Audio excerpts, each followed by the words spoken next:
Trigger warning, before we begin, this video discusses topics related to school shootings which some viewers may find upsetting. So if you are one of those viewers, please consider checking out another video and maybe circling back if you feel up to it.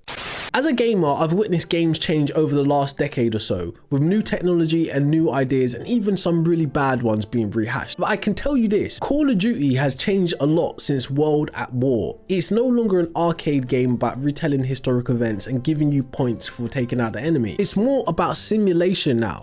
I need help. Can you tell me what's wrong? I'm hiding in a flood. Okay, I'm going to need you to stay calm. You know where you are? Hiding in a cupboard. They came in and just started shooting. Okay, that's good. Where's the cupboard? In a classroom. You're doing great. They're at school. Which school? One suspect down to my front. Right. One suspect down my front. I got a heal. One suspect down. Shot. 3 years ago, an 18-year-old entered an elementary school in Uvalde, Texas and opened fire. This came shortly after he just finished shooting his own grandmother. 18-year-old Salvador Ramos posted messages on social media hinting about his evil plan. Wait till tomorrow with this warning and this. Kids be scared, along with photos of 2 assault rifles and a high-capacity magazine. The morning of the massacre, he sent this text to a young woman he knew. You gonna repost my gun pics? She answered, what your guns got to do with me? He replied, I got a little secret I want to tell you. He said, I'm going to shoot my grandmother. The second post was, I shot my grandmother. The third post, maybe less than 15 minutes before arriving at the school, was, I'm going to shoot an elementary school. Shortly after 11 a.m. on May 24th, 18-year-old Salvador Ramos allegedly shot his 66-year-old grandmother in the face at their home. At 11:28, the gunman crashed into a ravine near Robb Elementary. A teacher outside witnessed the crash and went inside to get her phone. Ramos then allegedly exited the car and opened fire on 2 people outside the funeral home across the street. At 11:29, the teacher went back outside and called 911 to report the crash. While speaking to the dispatcher, she saw a man approaching the school with a gun. She ran inside and closed the door behind her, thinking it would lock automatically. It was one of the most horrifying and terrible school shootings in recent history, made worse by the botched police response, which eventually saw some officers being jailed. 77 minutes passed from the first 911 call to the final shot. 400 officers entered the radio. Only 4 crossed the threshold. But why? Was it fear? Was it broken leadership? Was it a national climate? The Texas Department of Public Safety began to change its story again and again. Uvalde School Police Chief Hernando claimed he didn't consider himself the on-scene commander, even though his officers and gear were inside. He said the classroom door was locked. It wasn't.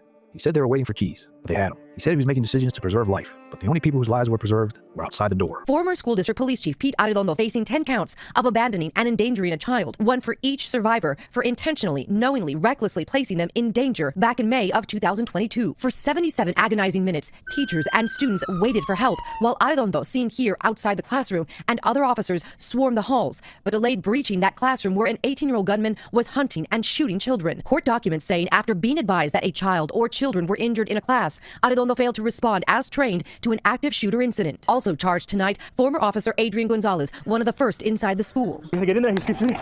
We gotta get in there. Shortly after, Canales asked for help over the phone outside. Yeah, the guy's shooting, he's in a classroom. Guys, he's shooting. Rob school. Just give me y'all heads on, maybe y'all could, the more help the better, you know? Canales goes back into the school. Martinez attempts to reach the classrooms one more time. No one else follows Martinez. He eventually retreats. On the second anniversary of the terrible massacre, the families of the victims came together, but this time not to mourn, to fight back. I lost my daughter Lexi in the Uvalde school shooting. I'm here with 2 other families, the families of Jackie Cáceres and the families of Tess Mata, and we traveled all this way seeking answers, and it is our hope that this case will move forward so we can get those answers.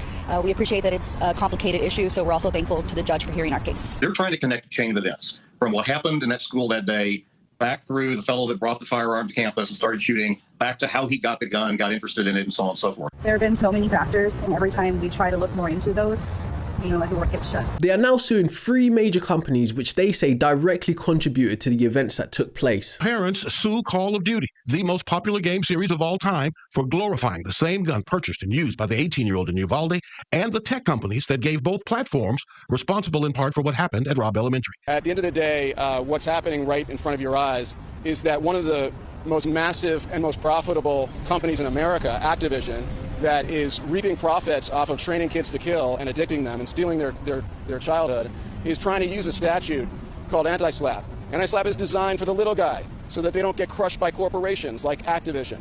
In 2011, which most people who know anything about mass shootings would say is the inflection point at which we went from a mass shooting once in a while to a steady parade of them that continue to this day.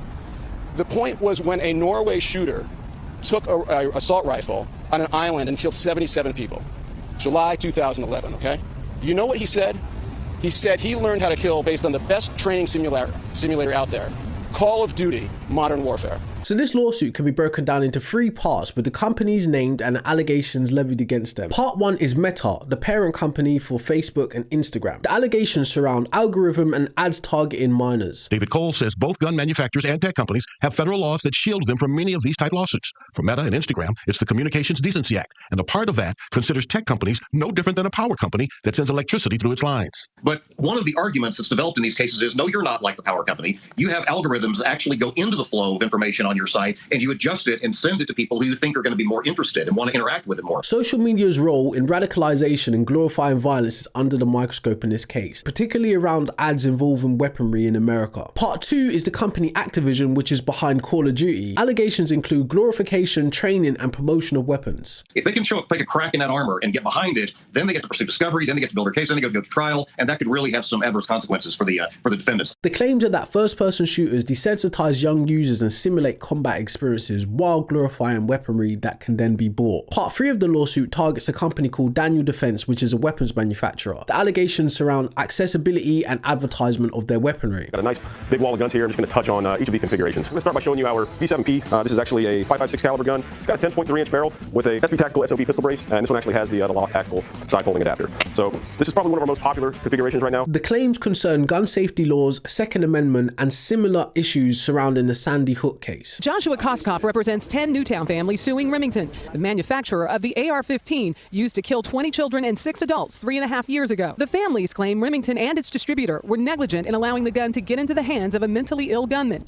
It's the latest challenge to the 2005 federal law that shields the gun industry from most lawsuits over the criminal use of firearms. But the Newtown family say the way the military-style weapon is marketed is the problem. They point to advertisements that use phrases like, "Consider your man card reissued." Gunman Adam Lanza used a Bushmaster AR-15 semi-automatic rifle to kill 26 people at Sandy Hook Elementary School in 2012. The victims' family members are suing gun manufacturer Remington Outdoor Company, distributor Camfor Incorporated, and the gun store in East Windsor that sold Lanza the weapon. Just minutes ago, Governor Malloy applauded the decision, saying these families deserve this. The ruling is the right one. The gun industry should not have protections that no other industry in America sees. This is a victory for the families and a victory for those who stand for common sense gun laws. This isn't a trips and slips claim kind of situation. This is massive. These brave families are going up against some of the biggest corporations in the world. To do something like this takes a lot of courage, so I think these families deserve our support, if nothing else, for the simple fact that they are victims. But secondly, they're actually trying to fight the good fight. One by one, The life that I once had was ripped apart. Uvalde parents shared their heartbreak. The weapon that's used in combat should stay in combat,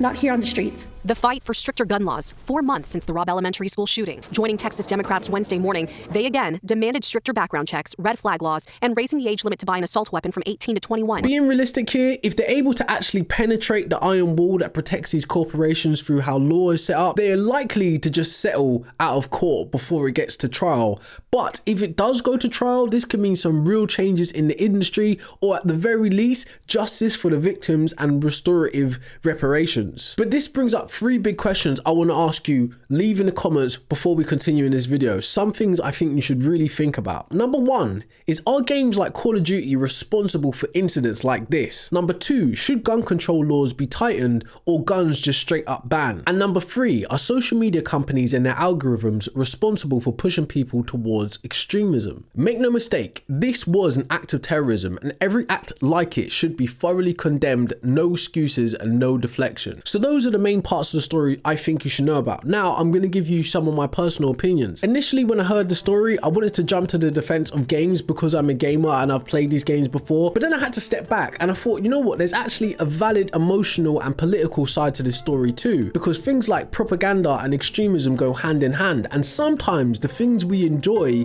can enable those things. As a gamer, I've witnessed games change over the last decade or so, with new technology and new ideas, and even some really bad ones being rehashed. But I can tell you this, Call of Duty has changed a lot since World at War. It's no longer an arcade game about retelling historic events and giving you points for taking out the enemy. It's more about simulation now, which leads into this issue with young men and mental health. I've personally experienced a little bit of it myself. You ever go to sleep and dream about the Call of Duty maps because you've been banging the game out so much?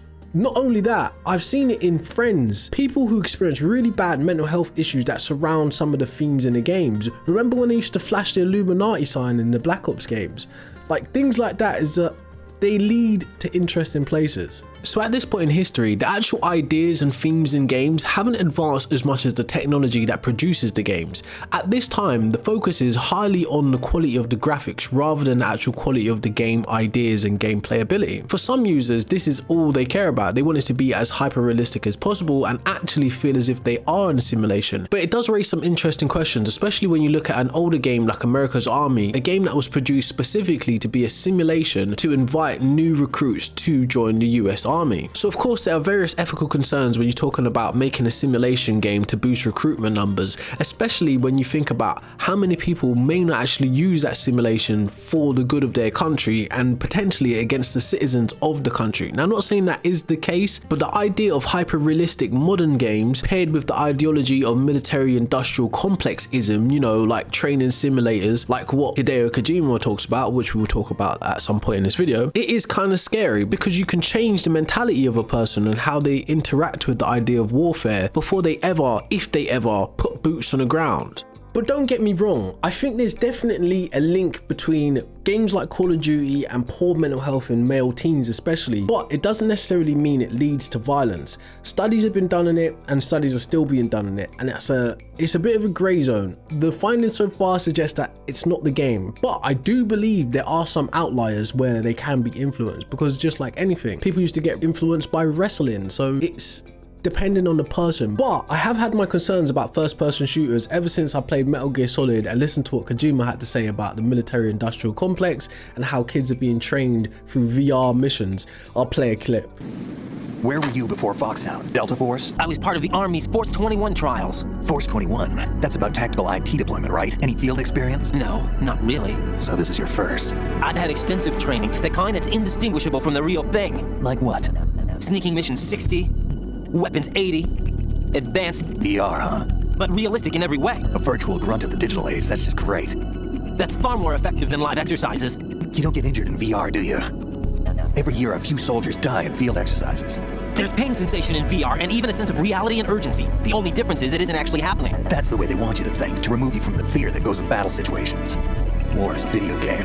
What better way to raise the ultimate soldier? But it's particularly more concerning in 2025 as where the game market is going. Games like Call of Duty are now trying to directly compete with games like Fortnite, which is targeted primarily at kids. And the reason why they're doing it is because they want their platform to become ultimately addictive and competitive, so you stay on the platform, which is dangerous because it leads to things like addiction, desensitization, and emotional instability, which leads ultimately to poor mental health. So although I'm kind of torn between my love of games and my love of wanting to see justice served, it's kind of hard in this case because I feel like the parents of the victims have a valid case and a valid claim. Even through my own experience of watching how the internet's going and the world's going, there is an argument to be made that when you mix in an unstable teenager's brain, some bad propaganda in games, and the internet social media algorithm, you end up with situations like this. Now, of course, like we've said with the violence in video games, this guy is an outlier. And to be frank, this guy's a piece of shit. So don't get me wrong. The act itself is terrible,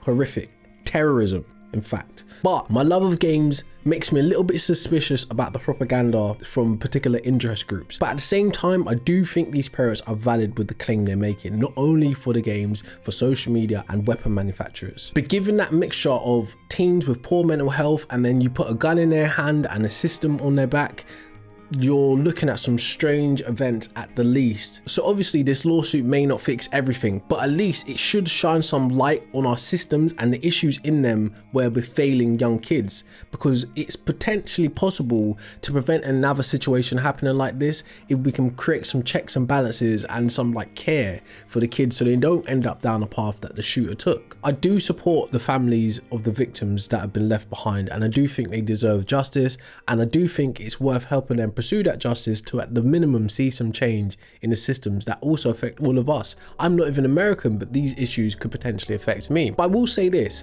I support Americans in their Second Amendment right to bear arms because of the potential situations and outcomes that could happen in their country. But I also think at some point it might be a good idea to take a less colonial leaf out of Britain's book and potentially ban guns in some instances. But that's another argument for another time. So if you want to keep track on this story and find out more news that went under the radar this week, consider checking out Ground News, 40% off in the link. It helps you understand stories from different sides of the political spectrum, and again, covers stories that you probably wouldn't know about on mainstream channels. This is something that affects me as a gamer and a streamer, and you as a consumer of games probably, so consider that. That being said, remember those 3 questions I ask you, and please leave a comment and a like for the algorithm. You know topics like this ain't good for YouTube. Your boy's been throttled, so please drop a sub, let me know what you think. Let's debate if you want to debate about it. Thank you for tuning in. I've been Set, this has been Culture Crack, and I'll see you later.